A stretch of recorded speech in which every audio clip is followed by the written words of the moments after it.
At 6 a.m. on Monday, I backed my car out of the garage, heading to catch the 6:45 train to Manhattan.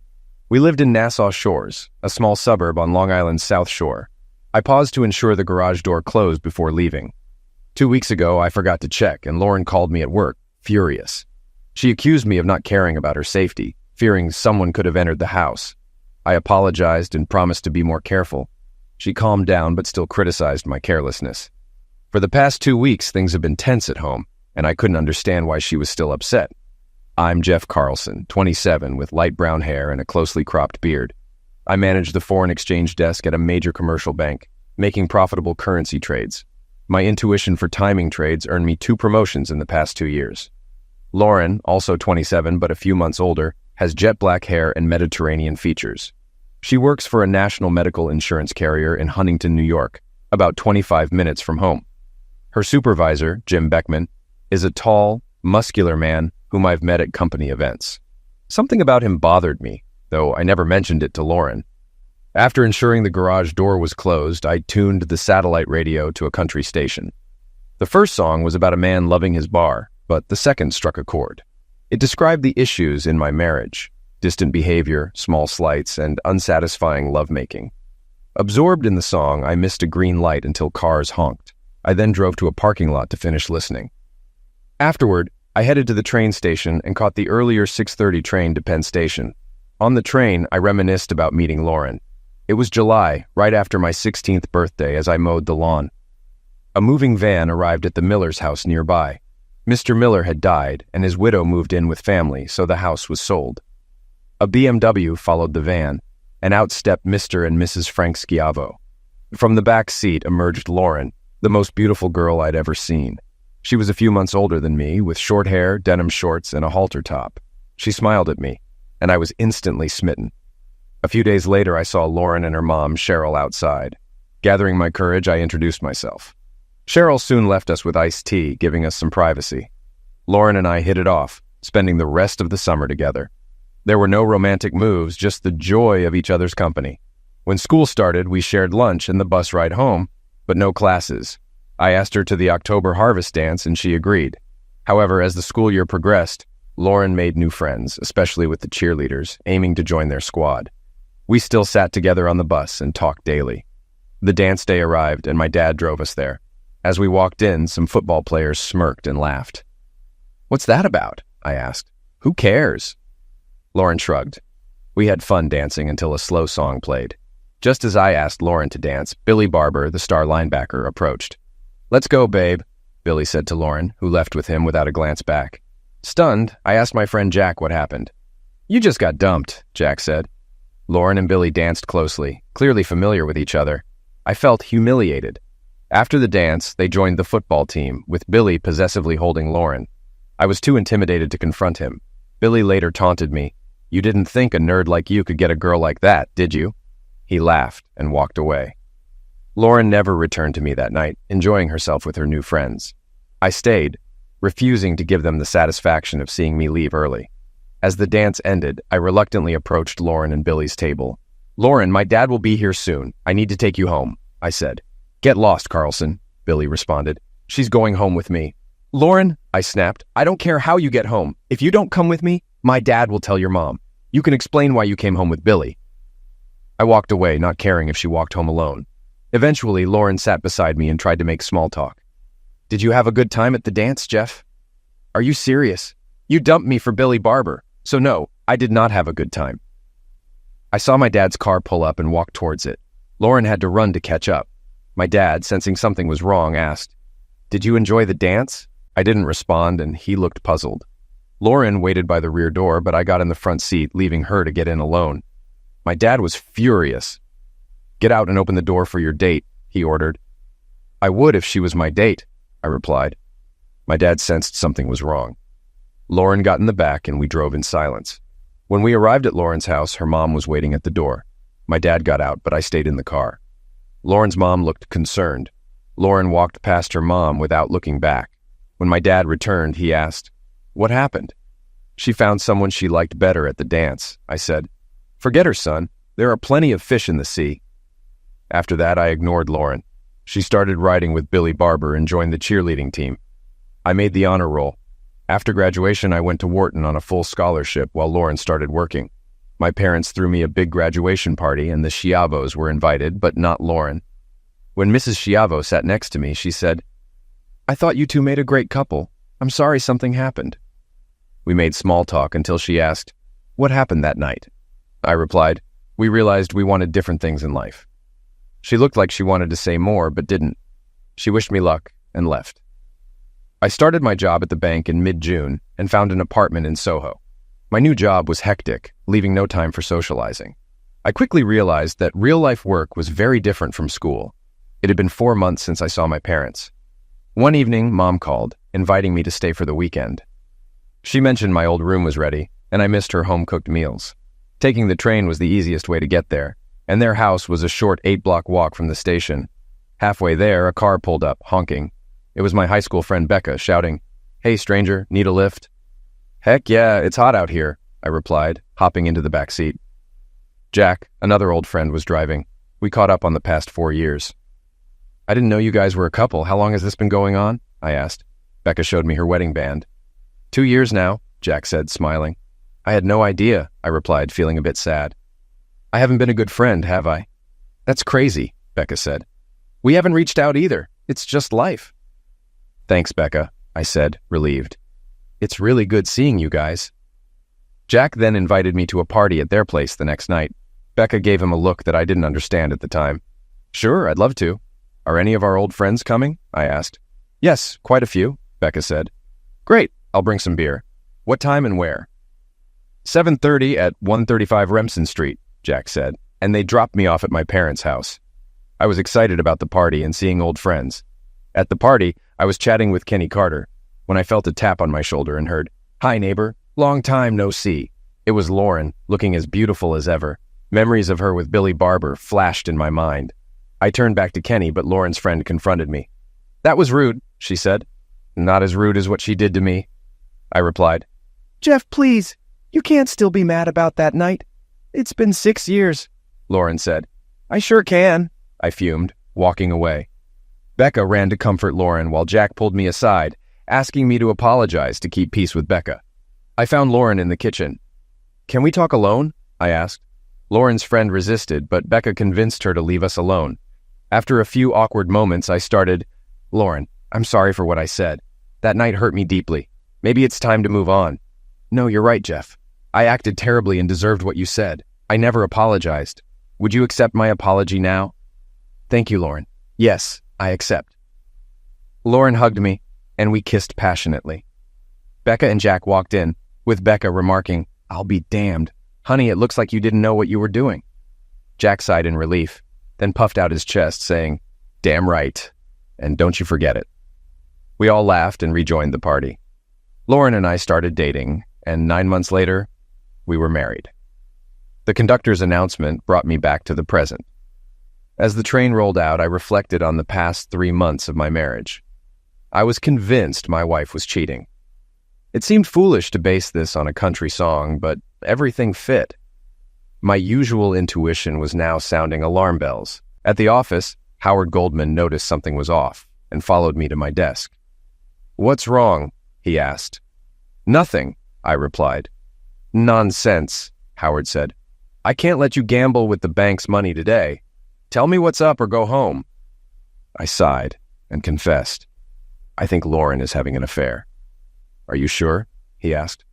"No, just a feeling," I admitted. "Your feelings are usually right. Don't ignore them." "What are you going to do?" "I'm not sure.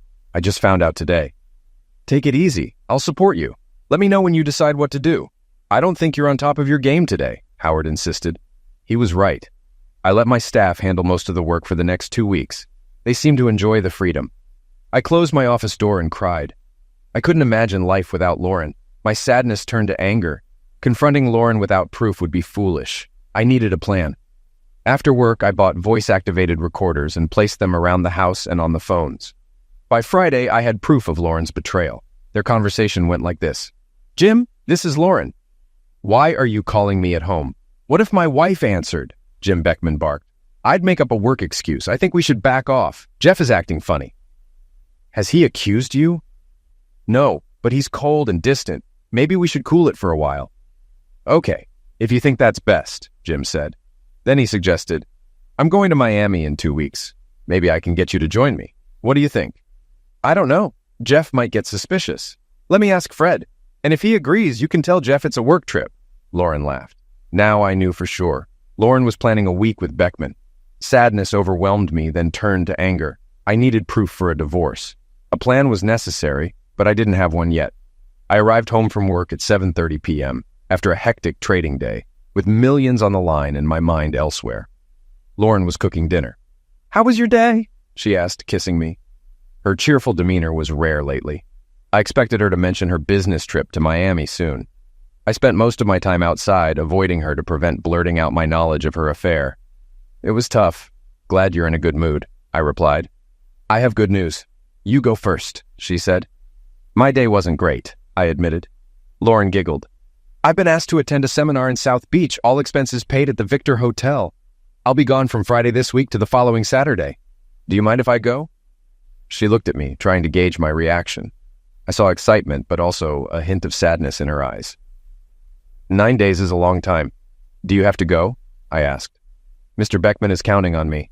It will be good for my career, she explained. I looked out the front door, knowing our marriage was at a crossroads. I quietly said, If it's important for your job, you can go. When do you leave? Did you say I could go? She asked, surprised. I nodded, unable to speak.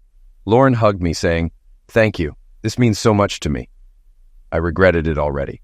Lauren would leave from JFK at 10:30 a.m. on Friday. I insisted on driving her to the airport despite her suggesting Beckman could take her. No way. I want to see you off, I said. She reluctantly agreed, trying to hide her disappointment. Thursday morning, I told Howard, Lauren is going to Miami for a business trip. They leave Friday and return next Saturday. Howard, with fire in his eyes, said, You're covered. Mr. Diamond gave you carte blanche on the company credit card. Just reimburse for non-business expenses within 2 weeks. I asked how to thank Mr. Diamond, and Howard laughed. A good single malt scotch will do. He got screwed in his divorce last year and hates cheating wives. I took the day off to prepare. I bought a round-trip ticket to Miami, a top-of-the-line Canon camera, a carry-on bag, new clothes, and a Yankees cap. Lauren wouldn't believe I'd wear one as a Mets fan. I also picked up razors and hair dye. Everything went on the company card, so Lauren wouldn't notice. I was ready for my trip. Let the games begin. At home that night, I asked Lauren for her trip itinerary.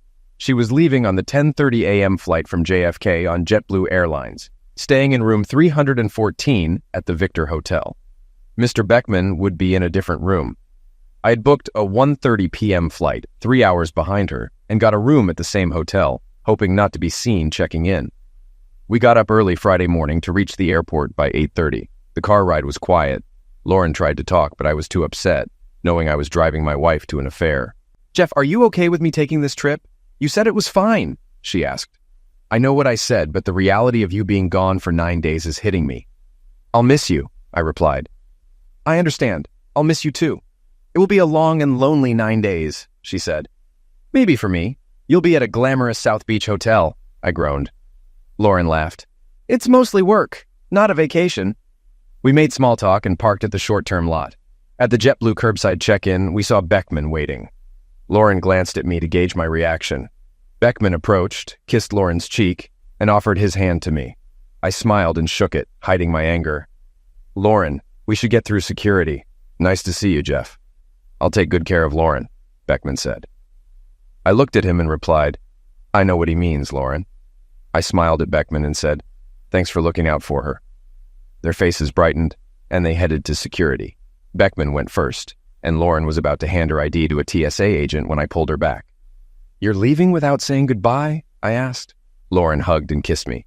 Of course, how thoughtless of me. I hugged her tightly. I love you. If anything happens, I want you to know you're the best thing that ever happened to me. I love you too, honey. I have to go now, she said. As she started to leave, I pulled her back. Lauren, I know I said it was okay, but I don't want you to go. It's not too late. Tell Jim you can't go and come home with me. Jeff, I can't back out now. The tickets are bought and Mr. Beckman needs me. I know I'm being selfish. I just don't want you to go. I need you too.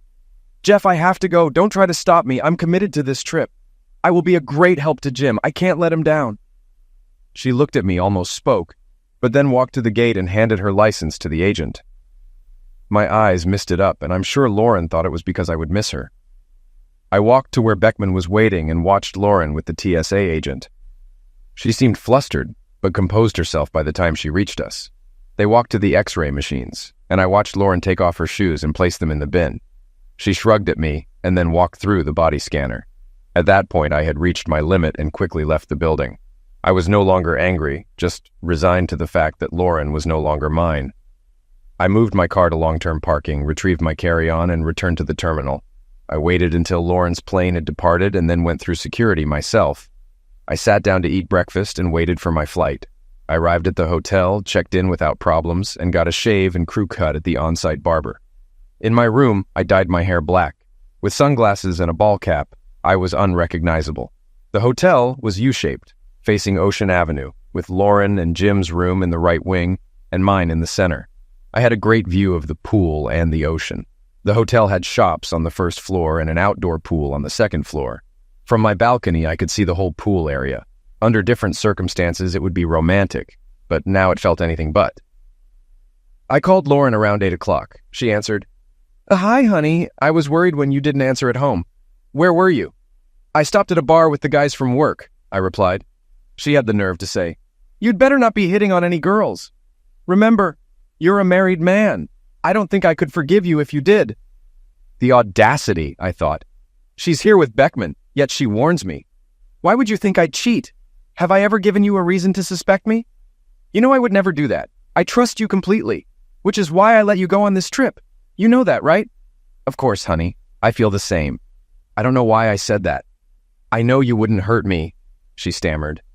Listen, Jeff, I'm really tired from the flight. Will you call tomorrow? I'll be in a better mood.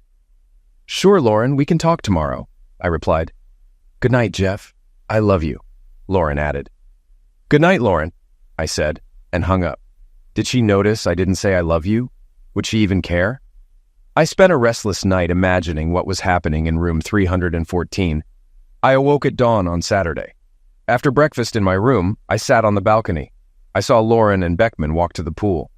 An idea came to me. I moved 2 large fake plants to the balcony and placed a chair behind them. Then I set up my camera and tripod, hiding the lens among the foliage to watch the pool area unnoticed. Lauren and Beckman were already lounging on chaises and talking. Lauren faced the arm of the U containing their room, wearing a new red bikini that showcased her cleavage and a high-cut bottom that barely covered her. I zoomed in with my camera, but soon realized I couldn't hear their conversation. I needed a solution. After half an hour, I captured the first proof of infidelity. Beckman leaned over, turned Lauren's head, and kissed her. Lauren reciprocated, pulling him in by the neck. They kissed 4 times in the next hour before getting up to leave. As they walked off holding hands, it was clear they were a couple.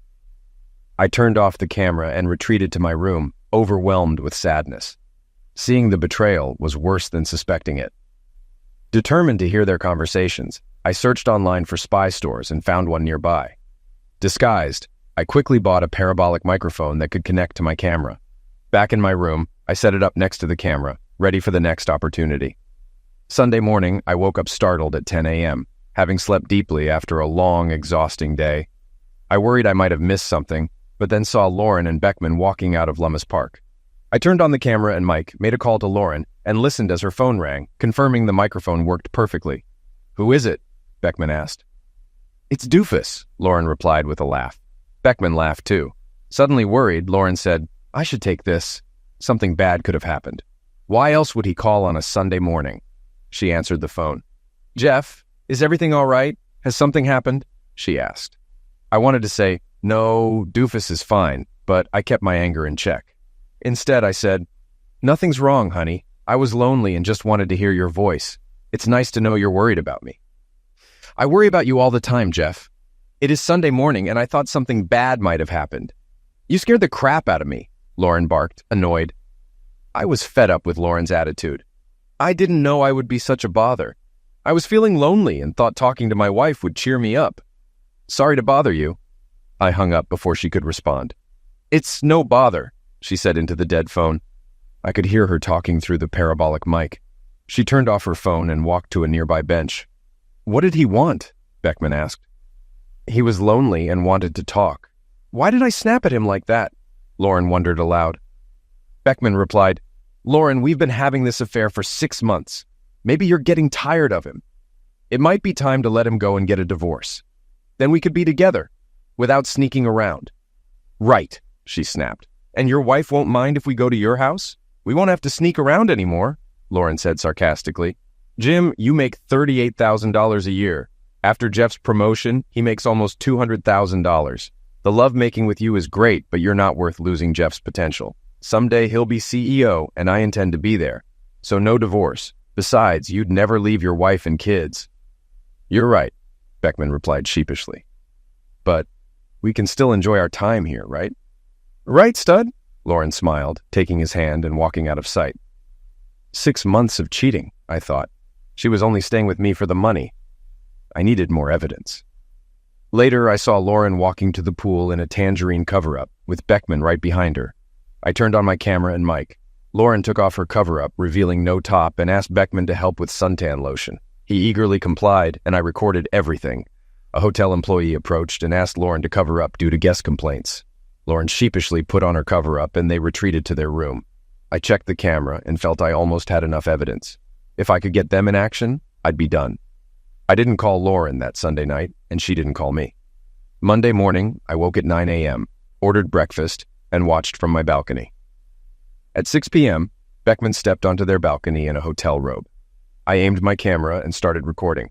Lauren came out wearing a similar bathrobe and hugged Beckman from behind. Think you can manage another round, stud? I may need another 30 minutes, she said.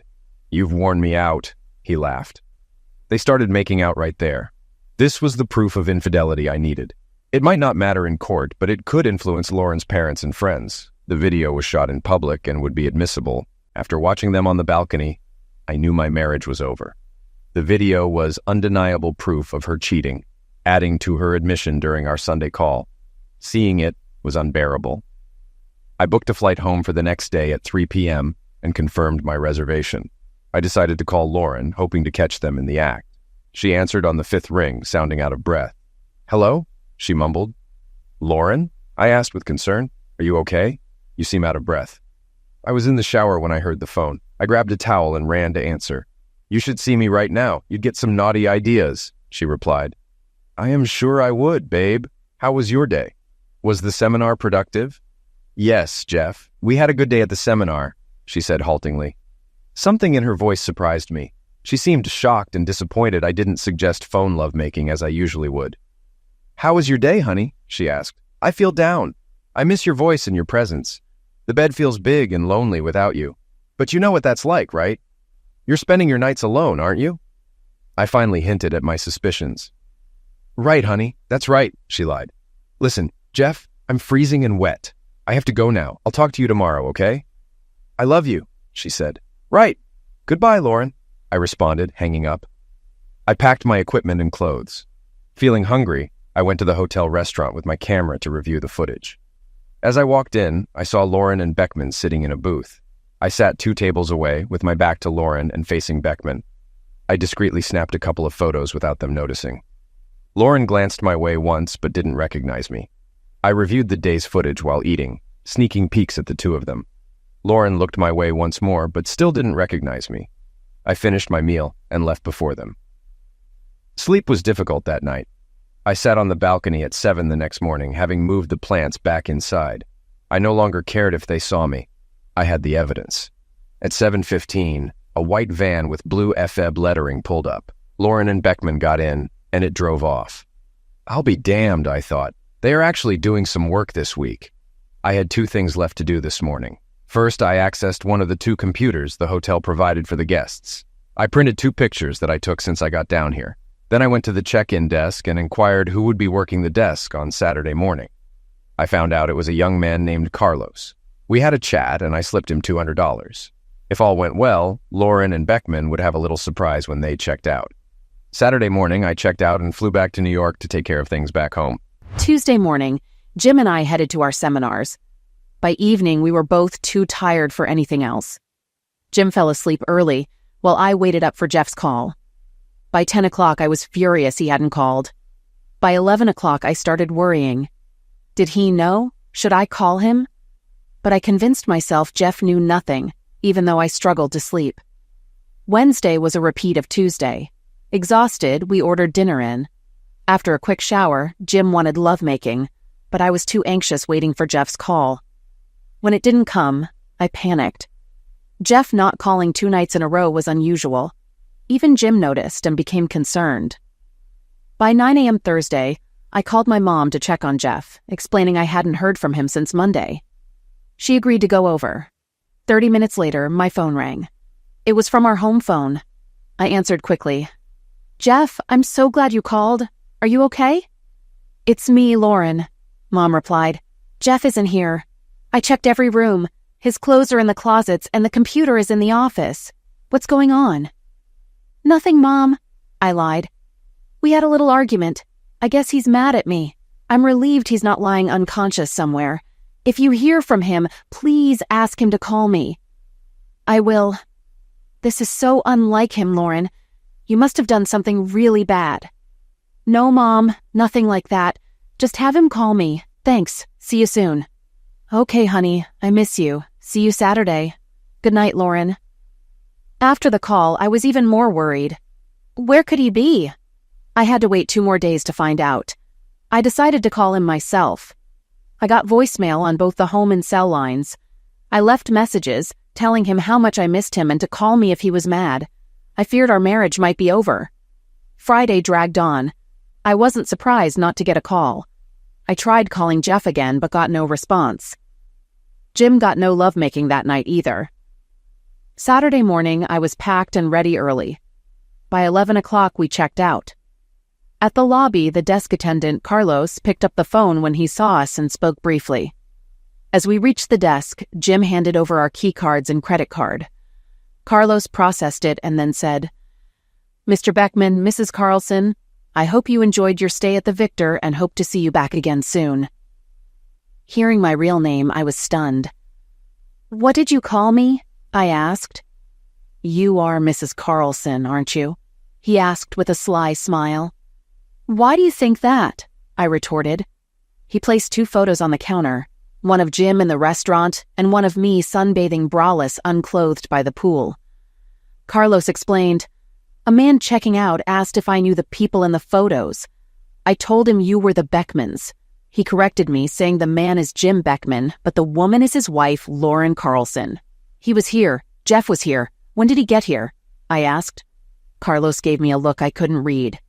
"Let me check."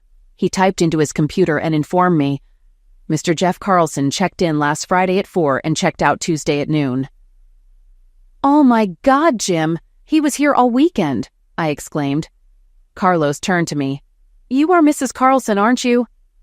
"Yes, I am," I admitted, ashamed. "Good. I have something for you." Carlos handed me an envelope. Inside was a note. "Lauren, goodbye, doofus." I felt faint and leaned against Jim for support. He took the note, read it, and whispered, "Let's get out of here." Before we could leave, Carlos called out, "Mr. Beckman, I have an envelope for you too." Jim reluctantly took it and read the note. Then he turned to look out the window, dropping the paper. I picked it up. "Did you think you'd get off scot-free, a-hole? I spent 2 hours this morning with your wife. You won't get the homecoming you expected. I showed her all my evidence.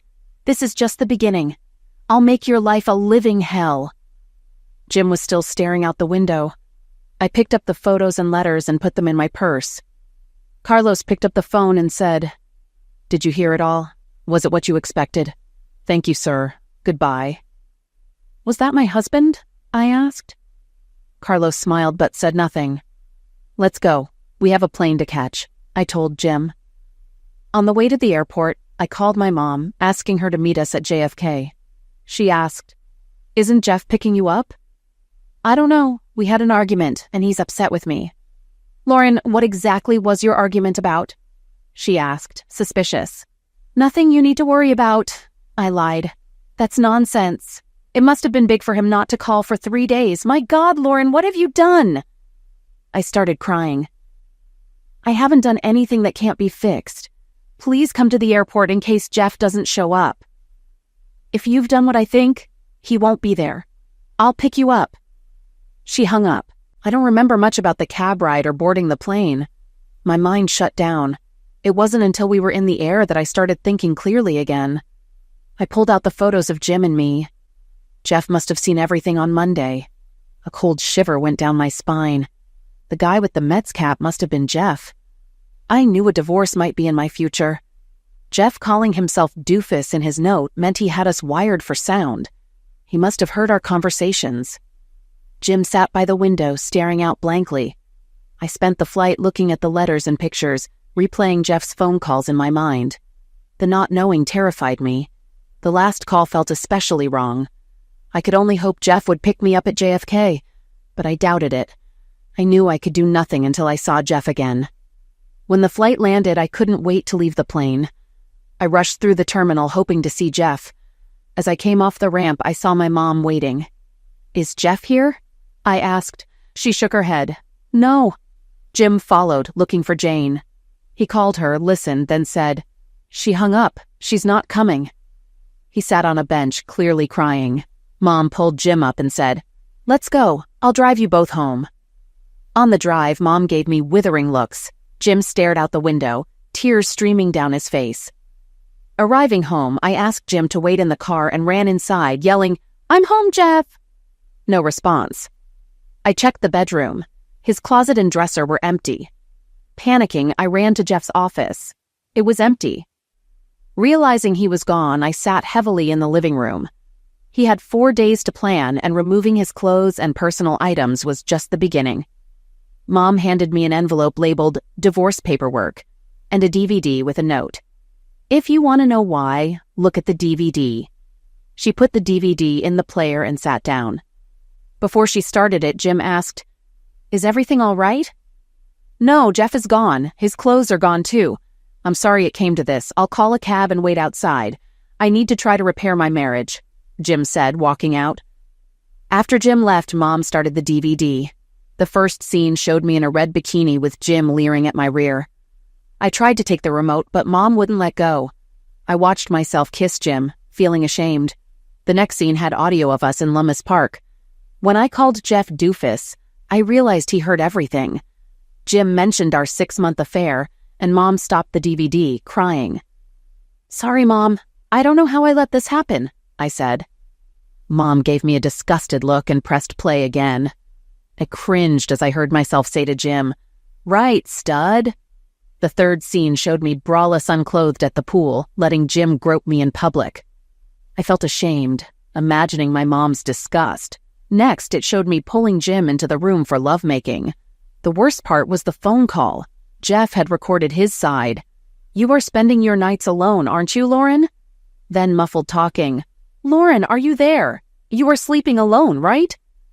His voice was filled with venom. I had responded, "Right, honey, that's right." If I had heard his tone, I would have known he knew. The next scene showed a hand covering the camera lens, and the image moved wildly before settling on a view of the balcony. Jeff appeared, dismantling the microphone and packing up the tripods. A scream pierced the night, my scream during a peak of pleasure. Jeff's head turned towards the sound, agony on his face. He sobbed quietly for a few seconds, then pulled himself together and said, "That's the second time she has done this to you, Jeff. It will never happen again." He turned off the camera, ending the show. Mom hung her head and cried. Seeing Jeff's tears filled me with self-loathing. When he mentioned the second time, I realized he had cried over me before. His determination that it would never happen again filled me with fear for my marriage. Mom asked, "What are you going to do now? Do you want to save your marriage or run off with that guy outside?" "My God, Mom, I love Jeff. Of course I want to save my marriage. I'm not running off with Jim. He has a wife and 2 kids. He'll never leave them." Whether Jim saves his marriage isn't his choice, and saving yours isn't up to you either. That's Jeff's decision. He's had days to decide. You already have divorce papers on the table. If you want to keep Jeff, you better talk to him soon and give him a good reason to take you back. Don't wait too long. He has a head start. As soon as Mom left, I called Jeff. He hadn't answered any of my calls, but I had to try. Surprisingly, he answered on the second ring. His voice was emotionless, not even angry. "Lauren, what do you want?" Jeff asked. Jeff, we need to talk, will you? I pleaded. Sure. When? Tomorrow anytime you can, I replied. Okay, tomorrow at 2. Goodbye. His voice was cold and emotionless, as if he had already made up his mind. I knew this wouldn't be easy. The next afternoon, I saw his car pull into the driveway. Instead of the front door, he walked around to the rear. I ran into the kitchen and sat at the table set for lunch. Jeff walked in, surprised to see me. Hi, Jeff. Thanks for meeting me. He nodded and sat, pushing the plate away when I offered lunch. I've already eaten, he said, his expression urging me to start talking. Jeff, I'm so sorry, I began, but he cut me off. I know, you're sorry you got caught or sorry for cheating. Yes, I'm sorry I got caught, but mostly I'm sorry I ever started cheating. The pain I've caused you is tearing me apart. Can you forgive me? Even if you do, I don't know if I can forgive myself. He stayed silent, emotions flickering across his face. Finally he spoke, surprising me. Do you know that in the mornings I would lay in bed and watch you sleep? Or after my shower I'd sit and watch you? I knew. Sometimes I'd catch him, open one eye and say, "What?" He'd smile, laugh quietly, and kiss my forehead. You looked so peaceful, so beautiful to me. I'd gaze at your face, your eyes, every curve. I thought how lucky I was to have you, my guardian angel. But now, the color and light you brought to my life are gone. Since Wednesday, every morning I still smile, thinking how lucky I am to have you, until I remember. Then the pain returns. Every morning I love you a little less, and the pain is not as bad. I realize my mom was right. I waited too long. If I had come home Wednesday night, maybe I could have made a difference. Now it's too late. Jeff has decided on divorce. The last thing I want. Please, Jeff, don't make a hasty decision. I know I've been terrible and don't deserve any consideration, but I beg you, give me a chance to make it up to you. Let me show you I can be the wife you deserve. Please, give me a second chance. I waited for his response, seeing tears in his eyes. A tear ran down his cheek, and I wiped it away with my thumb. I swore you wouldn't make me cry again. Now look at me, he said sadly. Jeff, on the DVD, you mentioned this was the second time you cried over me. When was the first time? Lauren, I fell in love with you the first time I saw you get out of your dad's car. My best memories are of that summer we spent together. My worst memory is when you ditched me at the harvest dance for another guy. You left me to be ridiculed by Billy Barber and the football team. I cried many nights alone in my bed. So, Monday night was the second time I cried over you. The tear you just wiped away is the third. I'm sorry, Jeff. I know I keep saying it, but it was just foolish lovemaking.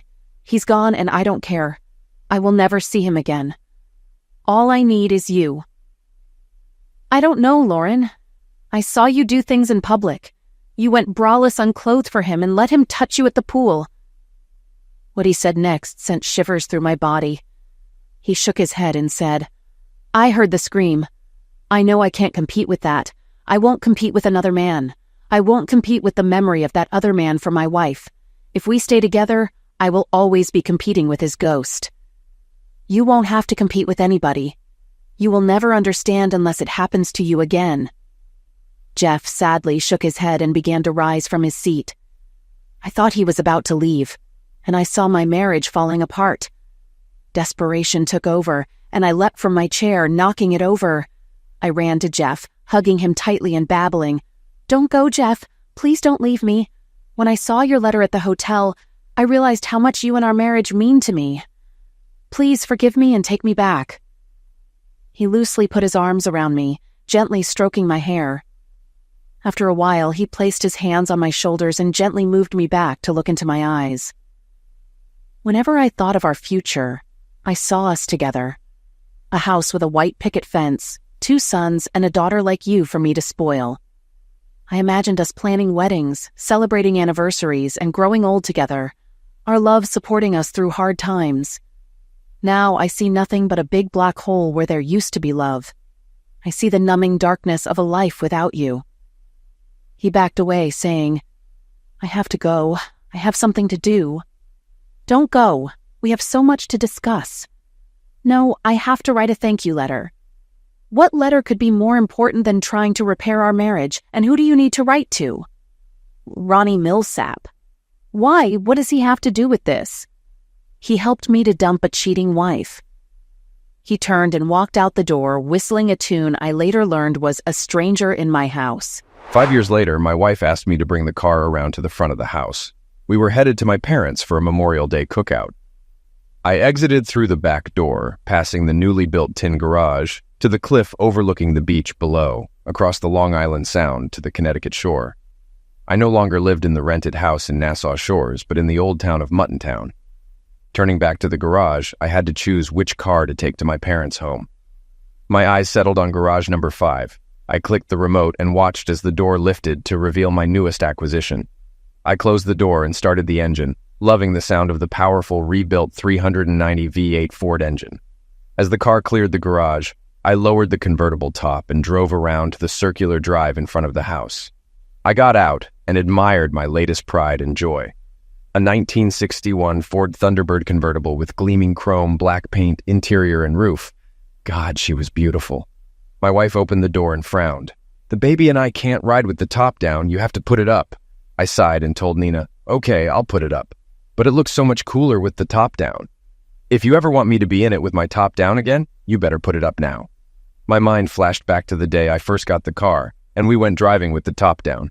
Nina pulled her top down, and I quickly hit the button to put it up. Nina smiled smugly, knowing how to wield her considerable love-making power. I met Nina 2 months before my divorce from Lauren was finalized. The one thing that Mr. Diamond, the bank president, and his ex-wife agreed on was their adopted child from Romania. While they hated each other, they both loved that little girl. The Diamonds ran a charity to help Romanian orphans. I knew I was expected to attend the $1,000 per plate fundraiser, as I had become a favorite of Mr. Diamond. I was seated at his table next to his wife. There was an empty seat next to me. Before sitting down, I noticed the card on the table reserved for I, Kiranova. As I sat, I nodded hello to Mr. Diamond and kissed the cheek of his ex-wife. I took a second glance at my boss because of his mischievous smile. Moments later, a stunning woman in black sat next to me. Mr. Diamond beamed and introduced me to Ionina, pronounced Ioanina Kiranova, a Victoria's Secret lingerie model. I later found out that Nina was a Romanian orphan herself and on the charities board. Nina and I hit it off that night. She told me about her horrific life in Romanian orphanages, nearly bringing me to tears. I wanted to protect her. She said she felt my empathy and wanted to know more about me. Many men asked her to dance, but she turned them all down. I didn't ask, thinking she didn't want to. Nina took matters into her own hands and asked me to dance. I said yes. We dated for 2 years before marrying at Mr. Diamond's estate in Southampton, New York. I thought his wife was a bit young for him at 35 to his 61, but he always smiled. So, what do I know? Our first year was great when Nina told me she wanted a baby. I asked if she realized having a baby would put her modeling career on hold. She looked into my eyes and said, "The one thing I want most in this world is to have your baby." A big smile crossed her face as she added, "Maybe more than one, I'm sure." I smiled back and suggested, "Let's start trying right away." We both laughed and ran to the bedroom. A year and a half later, our son Jeff Jr. was born. After settling Jeff Jr. in the car seat, we got in the car. The only non-stock part of the T-Bird was the air conditioner I had installed. From experience, I knew Nina didn't want to spoil her hair after getting dressed up. She'd rather ride in 100-degree heat than have one hair out of place. The AC made it more pleasant for both of us. As we walked into my dad's backyard where he was barbecuing, I was shocked to see Lauren and her mom Cheryl talking to my mom. Nina, carrying Jeff Jr., walked to the table and sat down. Mom quickly took her favorite and only grandson from Nina. I went to Dad and asked, "What are they doing here?" Dad said, "Keep your voice down. Your mom invited them. She and Cheryl have become close since Frank died. Lauren was all alone, so your mother invited her too. You know she had a hard time getting rid of that a-hole Billy Barber. After you two divorced, I knew she married Billy. After I met Nina, I didn't think she was that stupid." "Well, she did cheat on me with that idiot Beckman. I thought for sure they'd divorce, but his wife took him back. She did have 2 kids to worry about, which must make a difference. For a long time, I hired a PI to keep tabs on him. Whenever he was close to getting a good job, I made sure word got out that he was a bad employee, and he lost out. This went on until he or his wife figured out I was behind his bad luck. Jane Beckman called and directly asked if Jim's job troubles were my doing. Before I could answer, she told me it hurt not just Jim, but also her and their 2 kids. She said it was horrible what he did to me, but pleaded not to take it out on her children. I didn't directly admit involvement, but assured her he'd have an easier time getting a job from now on. She thanked me profusely and apologized for him ruining my marriage. I have no idea what he's doing now since I let the PI go along with all the remaining hate I had for him.